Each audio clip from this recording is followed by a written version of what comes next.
Hey guys, this is Tim and this is Tim's Tank. I want to give you a little update because I thought by now I would have already given you one with the lights on, but there was a delay. Um, I needed another radion for the tank. This is a 100-gallon, and the tank I had before, again, if you watched this channel much, it was a 93-gallon cube, so one radion XR30 Gen Pro wasn't sufficient, so I just got a hold of another one. I bought a used one, pretty good condition though, so got a good price on it. I'm in the process of getting the brackets or the RMS and everything I need to set the two lights up on this tank, and that I hope to have that done this weekend, and then I can start moving the corals over.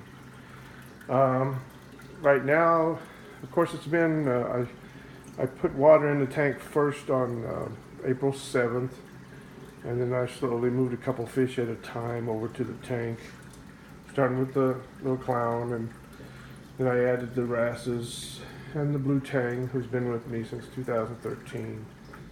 And there's the yellow chorus right there, and there's a Hovins's wrasse, a snowflake clown, and somewhere in there, where's she at? I've got a black and white, there she is, the black and white clown. And there's also in here, somewhere abouts, is a diamond goby. There's the Hovins's wrasse.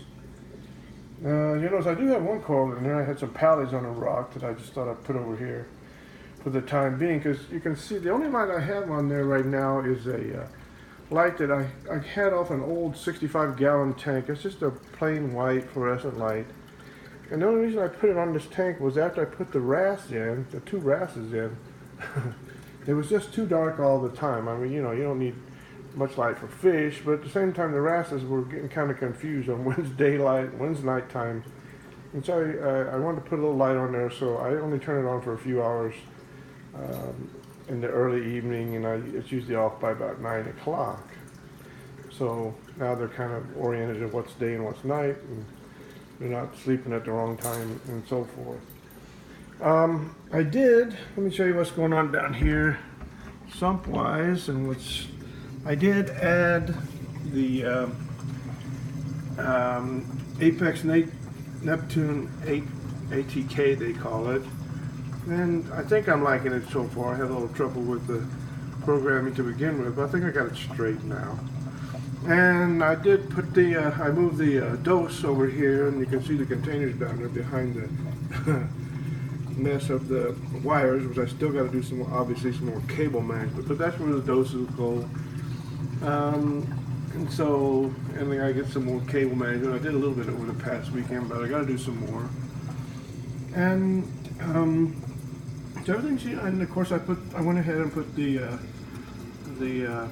protein skimmer in. It's a Reef Octopus or Octo, which I had in the 93-gallon before.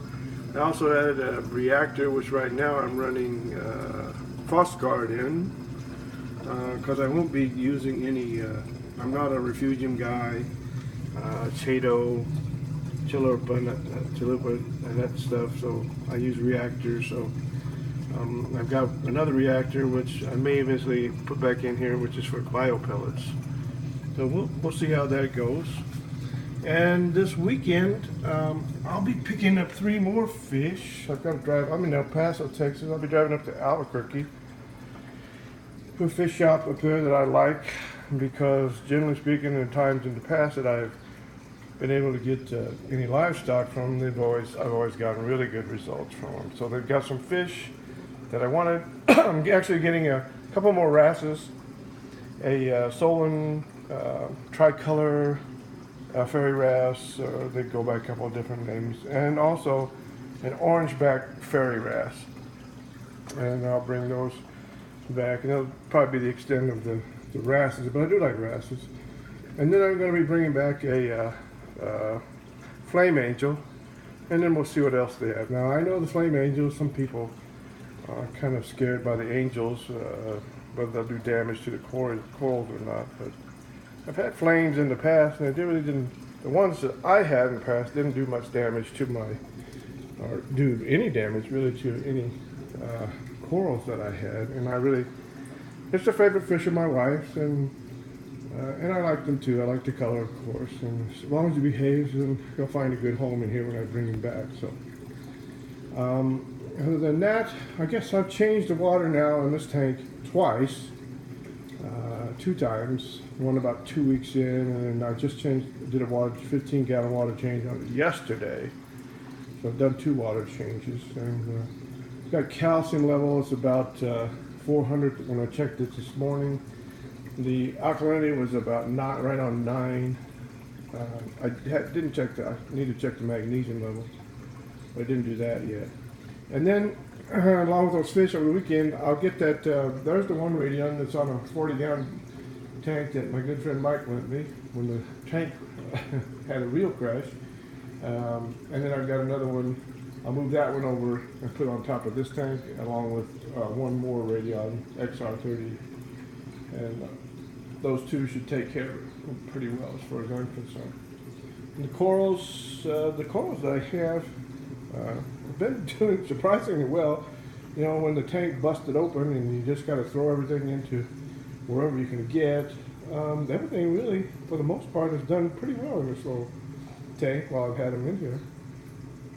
So I'm happy about that. I did lose a mushroom, and so I always hate to lose anything, but everything else has done pretty darn good. There's an orange cap and there's a green cap. I've got a couple hammers. There's a red gunny and elegance coral in the front, some Euphilia. And there's some more zoas. That rock is full of zoas. There's some more, if you can see them in the back, there's some more zoas. Don't ask me to recall the names of these zoas. I can't.